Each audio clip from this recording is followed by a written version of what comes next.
কোনো রকম অপরাধ না করেও যখন আপনি অপরাধী হয়ে যাবেন, আপনি দোষ করেননি, তবুও যখন আপনাকেই দোষী বলবে, অন্যের দোষটাও যখন আপনার ঘাড়ে দিবে, তখন কোনো রকম চেঁচামেচি না করে একদম চুপ হয়ে যাবেন।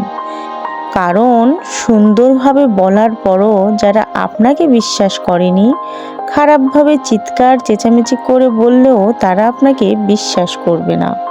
সত্যিটা হলো, তারা আসলে ইচ্ছে করেই আপনাকে বিশ্বাস করতে চায় না। সত্য জেনেও তারা চুপ থাকে। যে ঘুমিয়ে আছে তাকে আপনি জাগাতে পারবেন, কিন্তু যে জেগে থেকেও ঘুমের অভিনয় করছে তাকে আপনি শত চেঁচামেচি করলেও জাগাতে পারবেন না। তাই কেউ যখন আপনাকে অকারণে দোষারোপ করবে, আপনি যখন অনেক চেষ্টা করেও তাকে বোঝাতে পারবেন না, তখন আপনি একদম চুপ হয়ে যাবেন।